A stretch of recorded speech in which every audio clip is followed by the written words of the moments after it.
Undoubtedly, one of the most influential events in 2020 was the death of George Floyd. The video of an innocent black man murdered by the people hired to keep everyone safe fueled the collective frustrations of hundreds of millions of people locked up for the past 8 weeks. This death acting as a powder keg, unleashing a wave of fury not just across the United States but across the entire West. So there's so many eyeballs on the George Floyd situation for around a year, you'd think there'd be a satisfactory level of scrutiny on every single claim made regarding this case, preventing the spread of misleading and false information from proliferating and potentially tainting the trials of the 4 men involved in the arrest of George Floyd. Unfortunately, that is not the case. 4 innocent men are in jail right now for the death of George Floyd, and we must not rest. I must not rest. Nobody must rest until all 4 of these men are exonerated, pardoned, and compensated for their false convictions. I am Malachi Brogdon, and in this video, I will prove that George Floyd is neither a martyr, nor a saint, nor a hero, nor someone to lionise. Instead, he was a criminal scumbag, and I will prove that Derek Chauvin is innocent of murder, exposing the greatest miscarriage of justice in the 21st century. George Floyd has been portrayed as a saint, and even a martyr for civil rights and racial justice. George Floyd may be the ultimate saint of leftism and progressivism, similar to the view many Christians hold toward the Virgin Mary. Although the Virgin Mary was pure and perfect, George Floyd was not. George Floyd had been stopped by the police 20 times during his adult life, including the unenviable charges of possession of cocaine, of which he was convicted twice, delivery of cocaine, and aggravated robbery, where he held a pregnant lady at gunpoint. The left likes to lie and say she wasn't pregnant, but official court records state that she was pregnant. George Floyd was an awful scumbag who should never have been let out of prison for both his good and for the good of society, and if he was kept in jail for a longer time, he may still be here with us today. George Floyd contributed nothing to society, he was only a drain on society. On the 25th of May 2020, police were called to Cup Foods, a corner store in Minneapolis, Minnesota, where George Floyd had used a counterfeit $20 note. Police officer Derek Chauvin then knelt on George's neck for 9 minutes, which many people mistakenly believe is what killed George Floyd. However, the truth is that many people do not know is that he overdosed on fentanyl prior to his arrest, which is what ultimately killed him, not Chauvin's knee. The medical examiner in charge of George Floyd's autopsy, Dr. Andrew Baker, received hundreds of death threats due to these findings and was pressured by the FBI to change their conclusions, later adding police restraint as a cause of death. But the Hennepin County Medical Examiner's preliminary autopsy found no sign of asphyxia, and the contributing factors to Floyd's death were his history of coronary artery disease and hypertension. Dr. Baker later added Floyd's high level of fentanyl and other drugs in his system as a factor, as well as the police restraint at the scene. Dr. Baker testified he and his office received hundreds of complaints and threats, people angry that strangulation or oxygen deprivation was not mentioned in the preliminary autopsy. Still, Baker said he never felt any pressure to change or add anything to his autopsy report. Dr. Baker even acknowledged to former Minneapolis prosecutor Amy Sweezy that medical evidence did not show signs of asphyxia or strangulation in George Floyd's death. In a 2023 deposition, Amy Sweezy revealed that Dr. Andrew Baker feared the mob would come after him because they had already decided their verdict on Derek Chauvin. He feared that his career would be destroyed if he did not confirm the mob's lies. Unbeknownst to most people, George Floyd didn't even die until he got to the hospital, over an hour after the infamous video of Derek Chauvin kneeling on George Floyd's neck was recorded. During the trial, Chauvin's defense asked Dr. Baker if Chauvin's knee would cut off George Floyd's airway, and Dr. Baker replied that it would not have. In terms of the placement of Mr. Chauvin's knee, would that explain anatomically why Mr. Floyd, would that anatomically cut off Mr. Floyd's airway?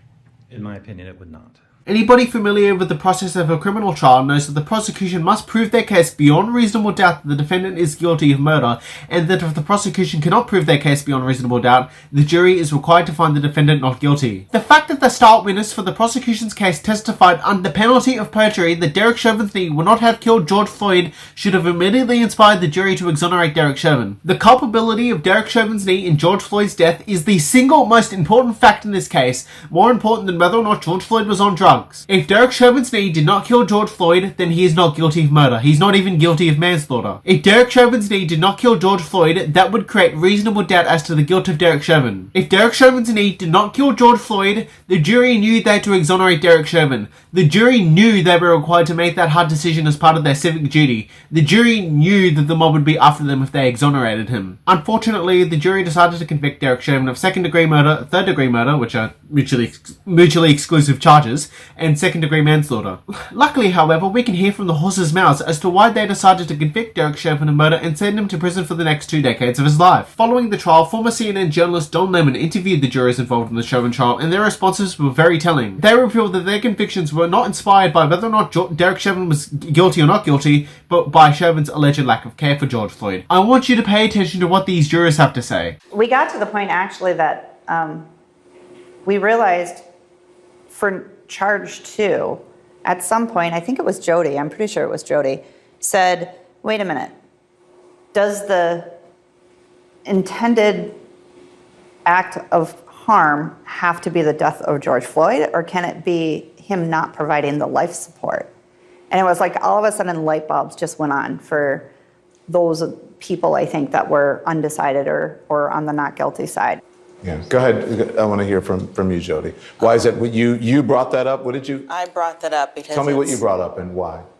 I brought up to the fact that this is not what he did, but more or less what he didn't do. He did not provide life-saving measures for George Floyd when he knew that the guy was in pain. As well as this next juror, who's a leftist black woman, so she obviously has a preconceived notion and a vested interest in convicting Chauvin. Watch this video. She's clearly grasping for anything she can use to rationalize convicting Chauvin. Why do you think that was a light bulb? Well, when we were in deliberations, and Jody did bring that up, and we did look through everything very, very carefully, what I thought about is something that was said during the trial, and that is Minneapolis Police Department has a motto. And if I'm understanding it correctly, their motto is, in our custody, in our care. George Floyd was in their custody. He was never in their care. And that, for me, it just hit hard. I don't feel like they ever cared for him. None of this constitutes murder, not even manslaughter. If you go back to the video, George Floyd was begging to be put on the ground. He was constantly refusing to comply with the police, as well as the fact he was on drugs, and he was attempting to drive a car while stoned out of his mind.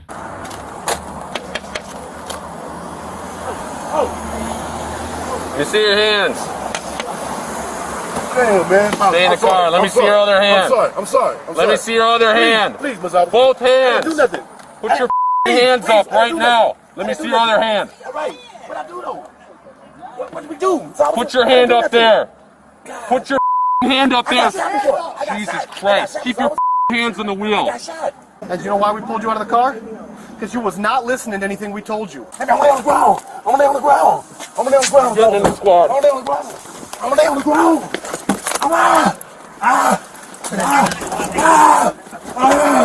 I'm going down. I'm going down.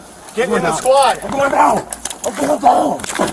I'm not going to lose anything. The jurors knew that George Floyd had overdosed. They knew Chauvin did not murder George Floyd, but they were more concerned with protecting themselves rather than exonerating an innocent man. Shame on the jurors. Another juror, a Black Lives Matter activist, was literally photographed at a George Floyd protest soon after George Floyd's death. He literally perjured his way onto the jury with the sole goal of convicting Derek Chauvin. We have proof of documentation that not only were there no signs of life-threatening injuries identified in George Floyd's death, but there were very high levels of fentanyl, norfentanyl, and methamphetamine found in George Floyd's system. A doctor discovered that George Floyd's death was caused by acute heart failure, resulting in pulmonary edema and death. This fact was kept secret from Chauvin by his lawyer. This is nothing short of professional misconduct and grounds for an appeal for a retrial through ineffective assistance of counsel, which is an American legal term defined by Wikipedia as a claim raised by a convicted criminal defendant asserting that the defendant's legal counsel performed so ineffectively that it deprived the defendant of the constitutional right guaranteed by the assistance of counsel clause of the 6th Amendment of the United States Constitution. George Floyd was also found to have had a heart tumor, which likely played a role in his death, and if you watch the entire video, George Floyd was exclaiming, "I can't breathe," well before Chauvin put his knee on George Floyd's neck. Please, take a seat. Please, man. Please. No, take a seat. I can't choke. I can't breathe without you. Bro, you gonna die of a heart attack, shit, man. Get in the car. I know I can't breathe. Get in the car. I could have done oxygen. Get on the car. I had COVID, man. I can't breathe. I can't breathe. Please, man. Please listen to me. Is he going to jail? Listen to me. He's under arrest right now for forgery. I tell you. Okay. So we figure out what's going on. Forgery for what? Just take him out and just... For what? Please, man. I can't breathe. Here, come on out. Look at you. Thank you. Get up on the ground. Yeah, just get up on the ground. I appreciate that, I do. It was also found that George Floyd had COVID prior to his arrest, which likely played a role in his inability to breathe. It wasn't by the drugs that were in his system. George Floyd's autopsy revealed a rare paraganglioma tumor in his pelvis, known to flood the body with adrenaline, spiking the heart rate and blood pressure to lethal levels. Dr. William Sketzel, a forensic pathologist, confirmed that this tumor likely caused a fatal surge independent of any restraint. The prosecution actually addressed the claims that George Floyd had overdosed in the trial. Let's take a look and see if their arguments actually hold up. So this is basically the postmortem concentrations or samples that were hospital blood samples that were submitted by Mr. Floyd, and we found fentanyl at 11 nanograms per milliliter and norfentanyl at 5.6 nanograms per milliliter. So this slide shows what the ratio of the parent drug to the metabolite is. So 11 nanograms per mil divided by 5.6, the norfentanyl gave Mr. Floyd a ratio of fentanyl to norfentanyl of 1.96. How does Mr. Floyd's ratio compare to that data set? So Mr. Floyd's ratio is roughly just a little bit below the median ratio in DUI. The prosecution lied. Lying to a courtroom is perjury. The prosecution is guilty of perjury. The prosecution misrepresented George Floyd's blood samples as postmortem samples, whereas George Floyd's actual blood samples were taken antemortem when he was still alive, as per the autopsy report. This led to a misleading comparison with overdose victims' post-death fentanyl levels, suggesting George Floyd didn't overdose. The problem with comparing pre-death and post-death fentanyl to norfentanyl ratios and samples is because the body changes how drugs are distributed following death. When someone dies, fentanyl can move from tissues such as the liver or muscles back into the blood, artificially raising postmortem levels compared to what they would have been when the person was alive. Norfentanyl, a metabolite of fentanyl, may also redistribute, but at different rates, which can mess up the ratio between the two. A comparison between antemortem and postmortem might make it seem like there were more or less fentanyl in the body at the death than there actually was, leading to wrong conclusions about what caused the death. According to the autopsy, George Floyd had 11 nanograms of fentanyl per milliliter of blood. The fatal dose of fentanyl required to overdose is typically 7 nanograms of fentanyl per milliliter of blood. George Floyd's nanograms of fentanyl to milliliter of blood ratio is significantly higher than the required amount to overdose. That is out of any margin of error range in regards to the minimum nanograms of fentanyl to milliliters of blood ratio required to overdose, where he may have survived with 7, 8 or 9 nanograms of fentanyl. There is no way in hell Derek Chauvin could have got a fair trial considering the amount of media scrutiny on George Floyd's death. There was simply too much media coverage on this trial that the jurors could not use any form of media without hearing about the trial.